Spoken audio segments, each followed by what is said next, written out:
হাবিবুল ইসলাম হাবিব, ওনার বিষয়ে যেটা আমাদের ছিল যে উনি দুটো মামলায় যাবজ্জীবন সাজাপ্রাপ্ত ছিলেন।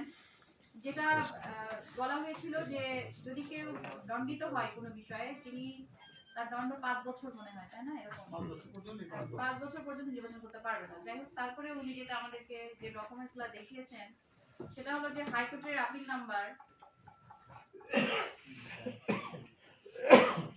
5036 এবং 37, এই দুটো আপিলে ওনাদের দেখেছেন যে এটি অ্যালাউ হয়েছে, আপিলটি খালাস পেয়েছেন ওনারা। আমরা হাইকোর্টের অ্যাসিস্ট্যান্ট রেজিস্ট্রারের সাথে আমরা যোগাযোগের চেষ্টা করেছি। এটা ওনারা বলেছেন, দেখেছেন যে হ্যাঁ এটা অ্যালাউ, ঠিক আছে, এটা অ্যালাউ হয়েছে। আর যেটা ওনাদের কাছে আমাদের কোশ্চেন ছিল সেটা হলো যে ওনারা যে হাইকোর্টের যে দুটো মামলা ছিল 5036 ও 5038, সেটি আসলে কোন মামলাতে উদ্ভূত হয়েছে সেই সংক্রান্ত তথ্য ওনারা সাবমিট করেছেন। দুটো তারা বেইল দেখিয়েছেন, তারপরে ওনারা কোনো সার্টিফাইড কপি আমাদেরকে দেখাতে পারেন নাই। ওনারা বলছেন যে সার্টিফাইড কপি এখনো মানে ওনাদের কাছে নাই। তারপরে আমরা ওনার লয়ার সার্টিফিকেট যেটা আছে, এই লয়ার সার্টিফিকেটটা আমরা অ্যাকসেপ্ট করলাম। ওনার মনোনয়নপত্রটি বৈধ ঘোষণা করা হয়েছে। এই স্বতন্ত্র প্রার্থী 1% এর তথ্য সঠিক না থাকায় তাকে বাতিল করা হয়েছে।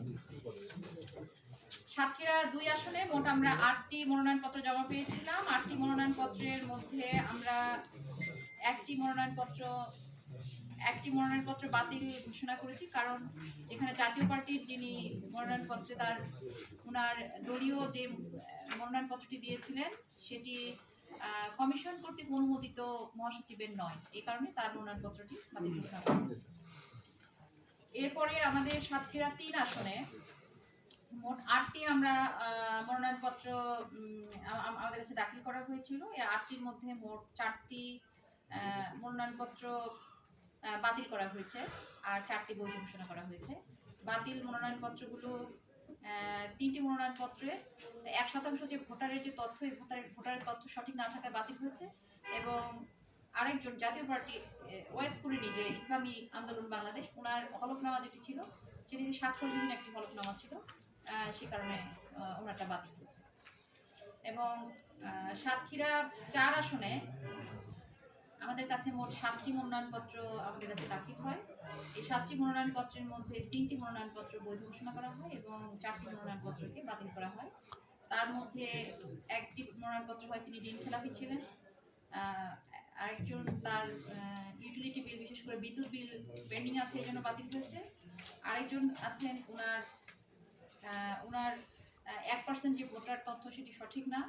আরেকজন আছেন জাতীয় পার্টির, যিনি জাতীয় পার্টির অনুমোদিত কমিশন কর্তৃক অনুমোদিত মহাসচিব GM কাদের, ওনার স্বাক্ষরিত মনোনয়নটি উনি দাখিল করতে পারেননি, এই জন্য বাতিল হয়েছে।